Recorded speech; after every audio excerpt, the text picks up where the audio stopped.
अज्ञानस्पदृष्टस्य ब्रह्मज्ञानोष्ठं विना वैदेश्य शास्त्रश्च किमु मंत्रः किमोष्ठ। 63 विवेक चूड़ामणि किमु अज्ञान रूपी सर्प से डिसे हुए को ब्रह्मज्ञान रूपी औषधि के बिना वेद से, शास्त्र से, मंत्र से और औषध से क्या लाभ भला। दवा बिना दिए केवल दवा शब्द सुनने मात्र से कोई रोगी ठीक कैसे हो सकता है। शब्द तो महान भयंकर वन है। शब्दों के जाल में फंसकर समस्त मानवता अपने मार्ग को भटक गई। यथा अकृत्वा दृश्यविलयम ज्ञात्वा तत्व मतनः ब्रह्म शब्दः कुतो मुक्तिरुक्ति मात्रा फलेनृणाम। 65 विवेक चूड़ामणि अर्थात बिना दृश्य प्रपंच का विलय किए और आत्म तत्व को बिना जाने केवल बाहरी शब्दों से, जिनका फल केवल उच्चारण मात्र ही है, मनुष्यों की मुक्ति कैसे संभव है। आध्यात्म का अधूरा ज्ञान मानवता को भटका देता है, तालाब की भांति सदा देता है और आध्यात्म का संपूर्ण ज्ञान निर्वाण को प्राप्त करा देता है। बीज चाहे हजारों कल्पों तक भी किसी वृक्ष के पास हाथ जोड़कर खड़ा रहे, पूजा अर्चना करता रहे, फिर भी वो कभी वृक्ष नहीं सकता। वृक्ष बनने के लिए धरती में दबना होगा, फटना होगा, तभी वो वृक्ष बना पाएगा, अन्यथा कभी नहीं। जिस प्रकार रोटी शब्द से भूख नहीं मिटती, पानी शब्द से प्यास नहीं बुझती, उसी प्रकार शास्त्रों में लिखे हुए शब्दों से ज्ञान की प्राप्ति नहीं हो सकती।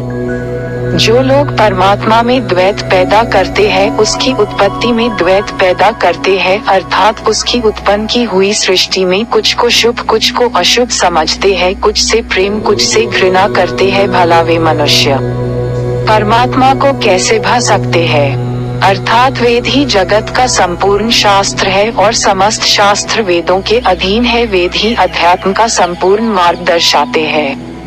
प्रारंभ में भक्ति अर्थात आत्मानुसंधान करना, दूसरा सोपान कर्मकांड, तीसरा सोपान ज्ञानकांड और तब प्राप्त होगा राजयोग, और राजयोग ही स्वरूप स्थिति प्राप्त करा सकता है, निर्वाण प्राप्त करा सकता है, अन्य कोई मार्ग नहीं है। यहाँ धार्मिकता के नाम पर दमन सिखाई गई, जिसके कारण लोग भीतर से भेड़िए और बाहर से गाय बन गए, भीतर से कुछ और बाहर से कुछ बन गए। जैसे हाथी के खाने के दांत अलग होते हैं और दिखाने के दांत अलग होते हैं। यहाँ धार्मिकता के नाम पर परमात्मा की खोज सिखाई गई, जो कभी पूर्ण नहीं होती, और जिन्होंने परमात्मा की खोज की उन्हें अंत में अहंकार के सिवाय क्या मिला, क्योंकि वह खोज ही गलत है, और जिन्हें परमात्मा का अनुभव हुआ उन्हें पहले स्वयं को ही खोजना पड़ा। महात्मा बुद्ध बाहर वर्षों तक वनों में भटकते रहे, किसी गुरु ने कुछ कहा और किसी ने कुछ कहा और वे उनका कहा पूरा करते रहे, परंतु कुछ हाथ नहीं लगा। अंत में वे हार गए और घर की तरफ चल दिए, परंतु घर कैसे जाए, इतने लंबे समय में क्या पाया, क्या मुंह दिखाएंगे, बस यही सोच रहे थे। वनों में कभी भोजन मिला और कभी नहीं मिला, और उन्हें अंत में गुरु मिले। उन्होंने उनसे कहा कि तुम 3 महीने तक केवल एक चावल का दाना खाओ तो तुम्हें परमात्मा मिल जाएंगे, और उन्होंने ऐसा ही किया। परमात्मा तो नहीं मिले, परंतु कमजोरी बहुत आ गई, इतने कमजोर हो गए कि शरीर को संभालना भारी हो गया। घर कैसे जाए, क्या कहूँगा घर जाकर कि बाहर वर्षों तक वनों में भटक कर कुछ भी नहीं मिला। सोच ही रहे थे कि सामने नदी आ गई, अब नदी को कैसे पार करे। शरीर में ताकत तो बची नहीं थी, फिर भी वे नदी में घुस गए, परंतु पानी के बहाव में बह गए। अगले दिन जब आंख खुली तो एक पेड़ के नीचे पड़े थे, उठने की हिम्मत नहीं हुई। घर जाने से अच्छा तो यही मर जाऊं। क्या कहूँगा, घर जाकर बड़े अहंकार में घर से निकले थे कि परमात्मा की खोज में जा रहा हूँ, कुछ भी नहीं मिला, क्या कहूँगा। लोग पूछेंगे तो बस अहंकार टूट गया, शून्यता आ गई और छलांग लग गई। अचानक ज्ञान प्राप्त हो गया, घटना घट गई।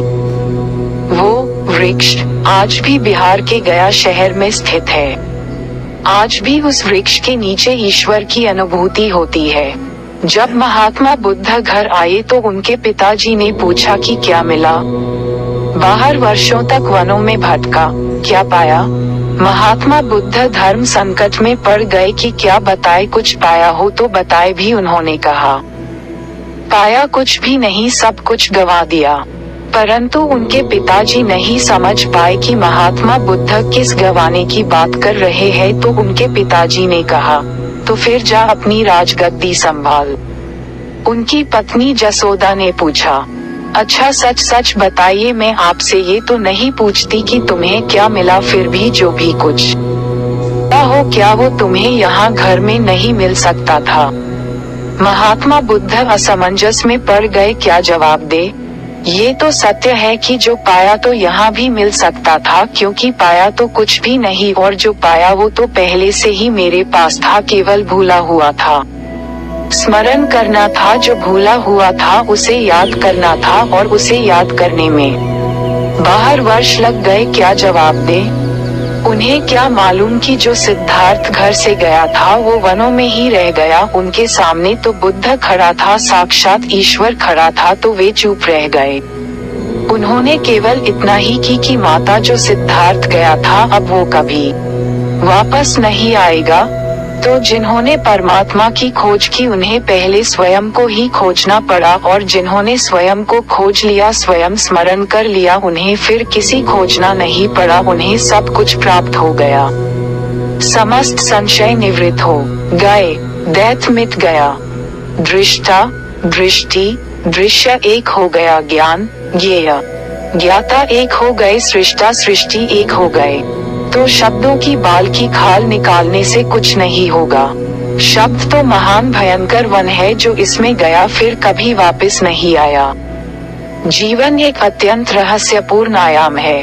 प्रत्येक बुद्धिजीवी मनुष्य जीवन में कई बार ये अवश्य सोचता है कि जीवन क्या है, हम कहाँ से आए और कहाँ हमें जाना है, और मैं कौन हूँ, मृत्यु उपरांत जीव कहाँ चले जाता है। इसकी कुछ शास्त्रीय युक्तियां हैं जिन्हें कुछ लोग मानते हैं और कुछ लोग नहीं मानते हैं।